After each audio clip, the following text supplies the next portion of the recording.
Hello, hello students. Till today, we have discussed the dissolution of partnership firm when all the partners are solvent.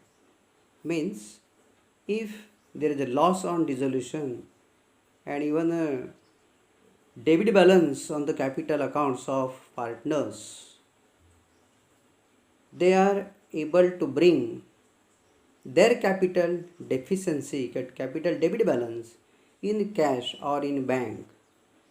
So there was no question about bringing cash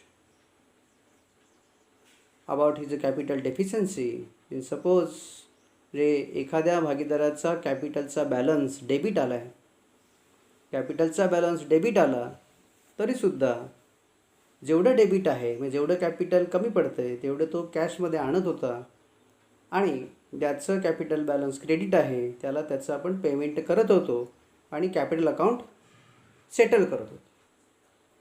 परंतु अशी position एखादा येऊ शकते की एखादा भागीदार इन्सॉल्वंट होतो, म्हणजे रिलायझेशनवरती लॉस झाला की त्याचा कॅपिटलचा बॅलन्ससुद्धा शेवटी डेबिट आहे आणि त्याची जी डेफिशियन्सी आहे त्याला डेफिशियन्सी म्हणतो. नंतर आपण त्याचा पाहणार आहोत अर्थ. कॅपिटल डेफिशियन्सी याचा अर्थ काय, म्हणजे the debit balance of capital account, the debit balance of a capital account of an insolvent partner which he cannot pay is called his capital deficiency. तर ही जी कॅपिटल डेफिशियन्सी जी आहे ही डेफिशियन्सी जे solvent partners आहेत त्या solvent पार्टनरनी bare करायची असते त्यांच्या profit sharing रेशोमध्ये. आता एखादा एक भागीदार इन्सॉल्वंट होईल, दोन भागीदार इन्सॉल्वंट होतील किंवा तीनही भागीदार किंवा सर्वच भागीदार इन्सॉल्वमेंट होऊ शकतात, असंही होऊ शकतं. म्हणजे आज आपण एक भागीदार, शक्यतो प्रॉब्लेममध्ये आपल्याला एक भागीदार इन्सॉल्वमेंट झाला अशा प्रकारे प्रॉब्लेम येत असतो. सिम्पल डिझोल्युशन आणि डिझोल्युशन अंडर इन्सॉल्वन्सी असे दोन प्रकार डिझोल्युशनमध्ये आहे.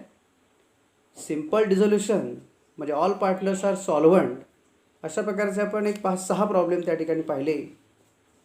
आणि आता नंतर आपण insolvency, dissolution of partnership firm under insolvency means one or two or more partners become insolvent, then how the accounting treatments are to be done, so that are to be studied in this video. So dissolution of partnership firm under insolvency means इथं लक्षात घ्या, काय आपण इंग्लिशमध्ये बघू काय मराठी पण सांगू. पूर्णपणे इंग्लिश आहे तर सर्व मुलांना कळणार नाही आहे म्हणून आपण दोन्ही याच्यामध्ये पाहणार आहोत. A person whose liabilities exceeds or more than that of his assets is called an insolvent. आता हे आपण 11ला पण पाहिलेलं आहे, इन्सॉल्वंट आणि solvent. Insolvent person means whose liabilities are more or exceeds his assets.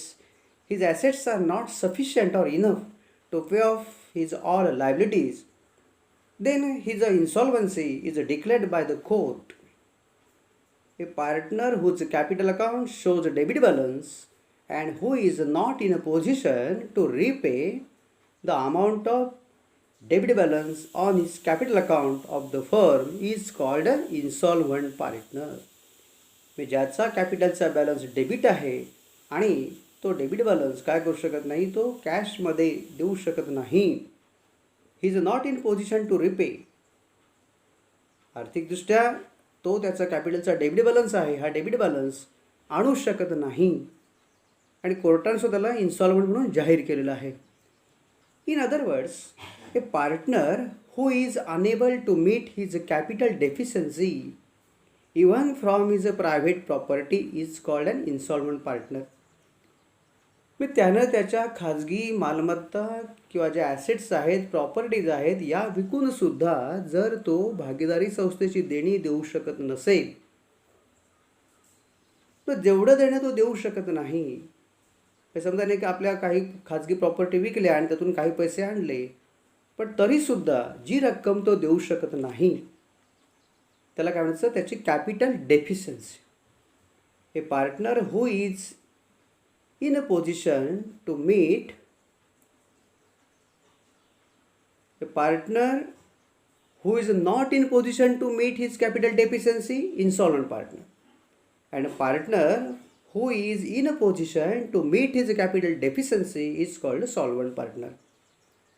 परत बघा, a person or partner who is not in a position to meet his capital deficiency is called an insolvent partner, and a partner who is in a position to meet his capital deficiency is called a solvent partner. So the debit balance of capital account of an insolvent partner which he cannot pay is called his capital deficiency. And the capital deficiency of an insolvent partner represents a loss to the firm, and this deficiency is to be borne by solvent partners in their profit sharing ratio. So how the accounting treatment or entries or accounting record ledger posting is to be done, so that is to be studied as below. So first we have to calculate all the capital, म्हणजे capital account आपण maintain करतो. अगोदरच्या प्रॉब्लेमवर आपण पाहिलेलं आहे. काही पार्टनरचे कॅपिटल बॅलन्स होते, डेबिट बॅलन्स होते, त्यांनी आपण काय केलं, cash account debit to that partners capital account केलं होतं. पण आता इन्स्टॉलमेंट पार्टनर जर असेल, मग तो कॅशमध्ये पैसे आणू शकत नसेल, तर अशा वेळी काय करायचं, इथे लक्षात घ्या की डिझॉल्युशनमध्ये आपण काय करतो, सगळेच अकाउंट क्लोज करतो. All books of accounts are to be close. Capital accounts आपल्याला क्लोज करायचं आहे. पण कॅपिटल अकाउंट क्लोज कसं करतो आपण, अगोदरच्यामध्ये कसं केलं आहे, ज्याचं कॅपिटलचा बॅलन्स डेबिट आहे तो पैसे आणतो, आणि ज्याचं कॅपिटलचा बॅलन्स क्रेडिट आहे त्याला आपण पैसे देत असतो. आणि शेवटी कॅश अकाउंट किंवा बँक अकाउंट आणि पार्टनर्स कॅपिटल अकाउंट ही क्लोज होत होती. किंवा शेवट कुठला अकाउंट क्लोज केला आपण, कॅश अकाउंट किंवा bank account, by bringing cash whose capital account is debit and by making a final payment whose capital balance is credit. So now under this situation, suppose here one partner become insolvent. So what entries are to be passed? इथं सुद्धा दोन method आहेत लक्षात. इथं आपण पहिलं बघूया, accounting procedure under fixed capital method. Fixed capital method आहे, म्हणजे इथं पार्टनर्स करंट अकाउंट आहेत आणि कॅपिटल अकाउंट आहेत.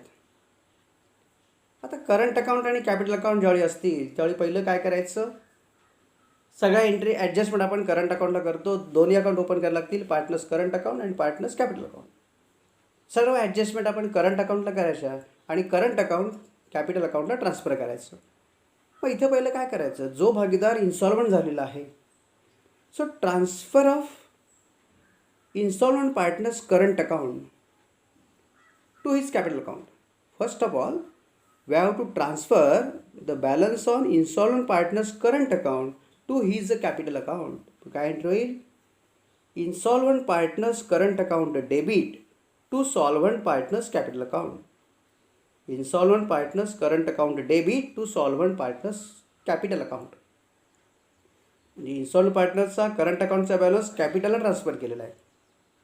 आता डेबिट, करंट अकाउंटचा बॅलन्स डेबिट असेल तर कॅपिटल अकाउंटला तो डेबिटला त्या ठिकाणी पडणार आहे, आणि करंट अकाउंट क्रिएट असेल तर तो कॅपिटलला क्रिएट होणार आहे. ठीक आहे. त्यानंतर काय करायचं की जो पार्टनर आता इन्सॉल्वंट झालेला आहे, मगाशी म्हटलं त्याप्रमाणे, त्याच्या ॲसेट्स विकून तो किती पैसे आणतो, means amount recovered from the insolvent partners private estate. By selling the private properties or estate by the insolvent partners, how much amount he brought into the business, or how much amount recovered from the insolvent partners estate. So that entry is to be passed to insolvent partners capital account. काय entry होईल, cash और bank account debit, cash और bank account debit to insolvent partners capital account. Cash और bank account debit to instalment partners capital account. जेवढे पैसे आणतो तेवढे तो कॅश आणेल, मग ते क्रेडिटला होईल, त्याचं कॅपिटलचा बॅलन्स डेबिट आहे, तर बाय कॅश किंवा बाय बँक अकाउंट होईल. आणि आता जो काय बॅलन्स राहील लक्षात घ्या, जेवढे पैसे तो आणू शकत नाही त्याला काय म्हणायचं, कॅपिटल डेफिशियन्सी. पण transfer of deficiency on installment partners capital to solvent partners current account. Insolvent पार्टनरच्या कॅपिटल डेफिशियन्सी सॉल्व्हंट पार्टनरच्या करंट अकाउंटला ॲडजस्ट करायची. मग काय होणार आहे तर एंट्री कशी होईल? Solvent partners current account debit, solvent partners current account debit to insolvent partners capital account. आणि कुठल्या रेशोमध्ये? त्यांच्या प्रॉफिट शेअरिंग रेशोमध्ये. Solvent partners current account debit, current account debit होती सॉल्व्हंट पार्टनरची आणि इन्सॉल्व्हंट पार्टनर्स कॅपिटल अकाउंट क्रेडिट होईल. याचा अर्थ इन्सॉल्व्हंट पार्टनर्सचं कॅपिटल क्लोज होईल. इन्सॉल्व्हंट पार्टनर्सचं कॅपिटल अकाउंट पहिलं आपण क्लोज केलं. त्यानंतर काय करायचं? आता solvent partner, transfer of balance on solvent partners current account to their capital account.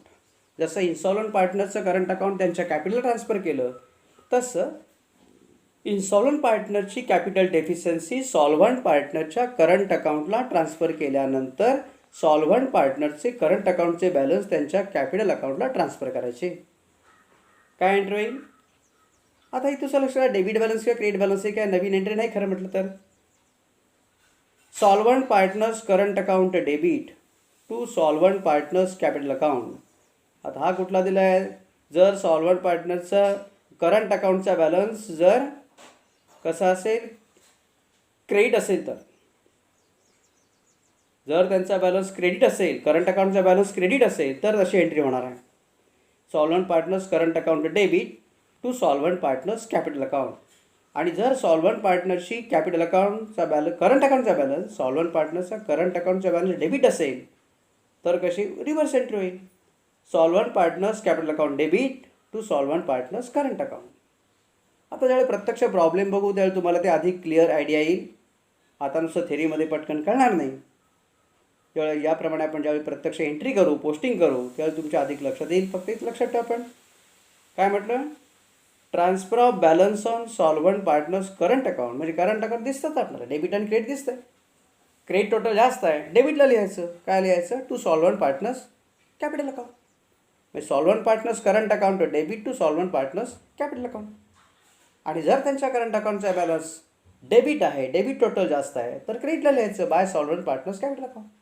By solvent partners capital account debit, solvent partners capital account debit to solvent partners current account. ठीक आहे.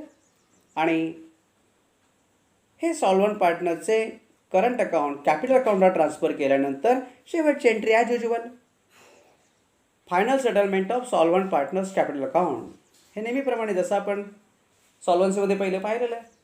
ज्याचा कॅपिटलचा balance debit आहे त्याने पैसे आणायचे आणि credit आहे त्याने त्याला पैसे द्यायचे. डेबिट असेल तर काय होणार आहे? समजा सॉल्व्हंट पार्टनरचा कॅपिटलचा बॅलन्स डेबिट झाला, cash or bank account debit to solvent partners capital account. आणि ज्याचा कॅपिटलचा बॅलन्स क्रेडिट आहे त्याला काय करायचं? Solvent partners capital account debit to cash or bank account. अशा प्रकारे एंट्री आपल्याला कशामध्ये? फिक्स्ड कॅपिटल मेथड असेल तर एंट्री करायला लागते. आणि दुसरं आहे fluctuating capital method. Fluctuating capital मेथडमध्ये काय प्रॉब्लेम्स लक्षात द्या. इथे एकच एंट्री फक्त करायला लागते. फ्लक्च्युएटिंग कॅपिटल मेथडमध्ये काय करायचं आहे? Partners, all partners only capital accounts are there. So insolvent partners capital deficiency is to be borne by the solvent partners by making entry to their capital account. So solvent partners capital account debit to insolvent partners capital account. एकच entry फक्त होणार आहे.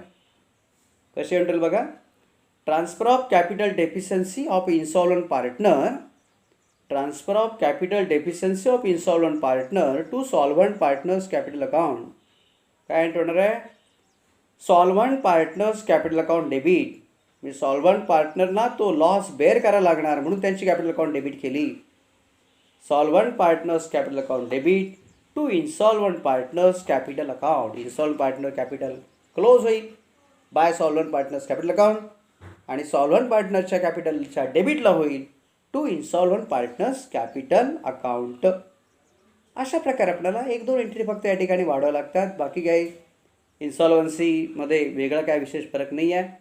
जो partner इन्सॉल्व्हंट झाला त्याचं पहिलं capital किंवा current account बघायचं. करंट अकाउंट असेल तर करंट अकाउंट त्याच्या कॅपिटलला ट्रान्सफर करायचं आणि त्याच्या कॅपिटल अकाउंटला ट्रान्सफर केल्यानंतर तो जेवढे पैसे घेऊन आणू शकतो तेवढे कॅश आणायची. Cash or bank account debit to instalment partners capital account. आणि त्याचं कॅपिटल अकाउंट काय करायचं, क्लोज करायचं. कसे, solvent partners current account debit, solvent partners current account debit to instalment partners capital account. कशामध्ये, फिक्स्ड कॅपिटल मेथडमध्ये. आणि फ्लक्च्युएटिंगमध्ये काय करायचं, solvent partners capital account debit to instalment partners capital account. Thanks.